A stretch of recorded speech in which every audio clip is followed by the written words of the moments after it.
I think that families, parents really need to get involved in the education of their own children, but don't expect the school to do everything, because some schools are better than other schools, some teachers are better than other teachers. Hi, my name's Phil Dye, and this Filtered Mini is all about creating a better education system for Australia. It's a system that gives parents choice, it is fair for everyone, and it gives our kids a better standard of education. It's 12 minutes and a game changer. Here we go. The education formula in Australia is based on the public system, which is funded by government, and the private system, which is mainly funded by the individual, but also with additions from the government. But there's this constant argy-bargy between proponents of the public sector and those who favour the private sector. It's a public versus private debate. Is the private schools, are they getting too much money? Are the public schools getting enough? What we should have done is take a lead from the UK, where instead of the government funding the system and funding the private schools, funding the public schools, they actually fund parents according to their children. So in the UK, for example, every child gets a certain amount of money to go to school. Now, they don't get the money, of course, and really either do the parents, but it's allocated to that child, and the parents decide where that money is going to go for their education, for that child, for that year. So what we need is a completely different system, a system that is not controlled by government. It's not controlled by the most recent fad that comes in, and a system that gives parents choice. My guest for this episode is Katharine Birbalsingh from the Michaela School in Wembley. I interviewed Katharine before tongue cancer shut me up for a while, and this is an edited version of that, but with special attention to the school formula and for building a new school system in Australia. Because coming up to a general election, if a political party can embrace this system, the free school system, as a policy, they would get nearly every parent's vote, I can tell you. What is a free school? The free schools in Britain came about in 2010. The idea is to give the school certain freedoms that perhaps ordinary community schools wouldn't have, to be able to do things differently. But do you have to follow the national curriculum, everything that's in that? So the freedoms that I referred to mean that you could not follow the national curriculum if you didn't want to. And we decided we wanted this ethos and we were moving forward with it. Whereas with other schools, you'll get some teachers who are traditional, some teachers who are progressive, some teachers that are in between. All of our teachers here are traditional. And that's because we went forward, we started with that ethos. And as Katharine said, the free school system started about 16 years ago under a Conservative government, and it's been carried on by the Labor Party under Starmer, because they would know that if they tried to dump the free school system, there would be an outrage. But does the government exert any authority at all? Let's hear the answer from Robert Peel from the West London Free School. They would call these schools free schools because these schools were free from local authority control, but they would have the autonomy to do things differently. We pioneered the knowledge-based curriculum. We are strict, but we're very warm as well. And we trained our staff in teacher-led direct instruction approaches. So this ability to challenge progressive ideas by establishing new institutions, I would say, is one of the most successful government policies in the UK in the last 15 years.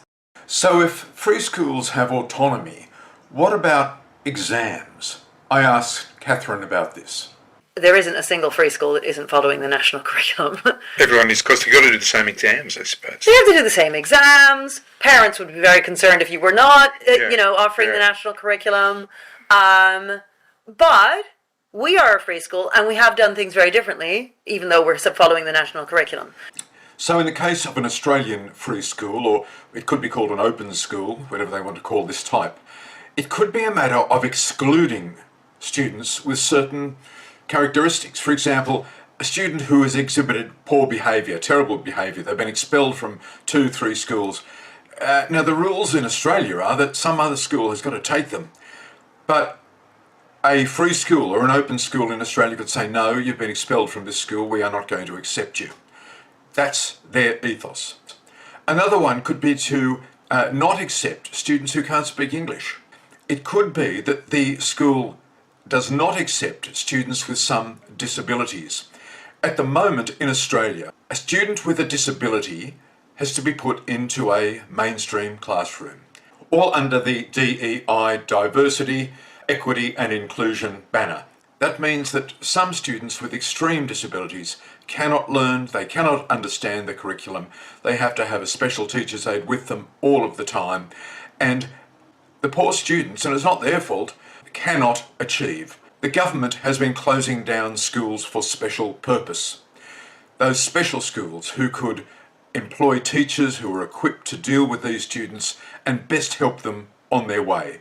At the moment, it's being left up to mainstream teachers who aren't trained in all of this. My daughter was at a public school and there was a boy at the back of the class with a special assistant teacher who was calling out constantly. He was yelling, he was calling out. He had extreme autism and cerebral palsy. Not his fault at all that he was there. He didn't ask to be there. But here he was in the mainstream classroom and disrupting it every 30 seconds with calling out, with screaming out. The free school or the open school in Australia could say, no, we are not accepting that child. That child belongs in a special school with special teachers who can bring out the best that that boy is capable of. But this school is not for him. So why does our government in Australia not have the concept of free schools? One reason is that the government would lose control of the ideology that's being preached to children in our schools. What the kids should think, not teaching them how to think, but what they think. And with free schools, they would lose control of that. Another reason is that our schools seem to have lost control of boundaries and standards. Behaviour is terrible in a lot of our schools. Free schools may well instill those boundaries, instill discipline and bring back standards. I asked Katharine what she thought about that. You hold your standards really high, and I'm holding my hand up here, they'll meet you up there. And if you hold your standards down here, and I've moved my hand down now, the children will meet you there. Children will always meet you at whatever standards you set for them. You're just letting those kids down even more when you lower your standards for them. So their low expectation really doesn't do them any favours whatsoever. No. The fact is, you don't have to be mean to them to hold them to high standards. They know if I don't do my homework, I'm going to get a detention.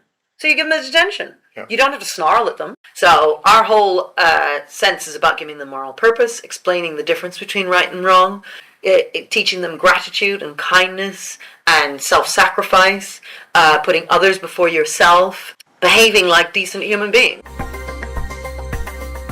Phil would really appreciate it if you could like or comment on this episode. Better still, share it with others. Thanks.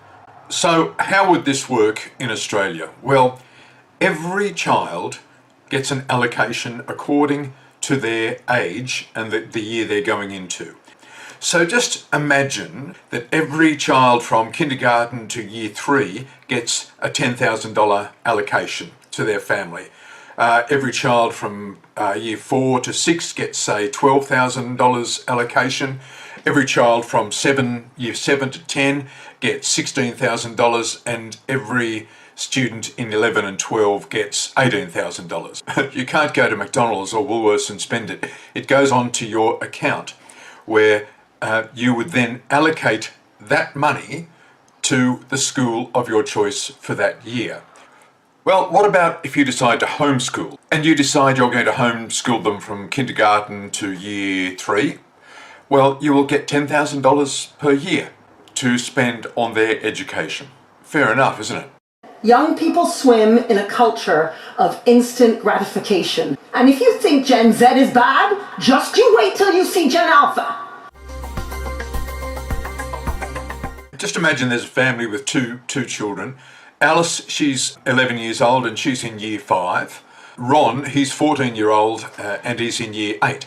So let's say all year 5 students in Australia are allocated $12,000. So Alice, in the family account, would be allocated $12,000 for that year.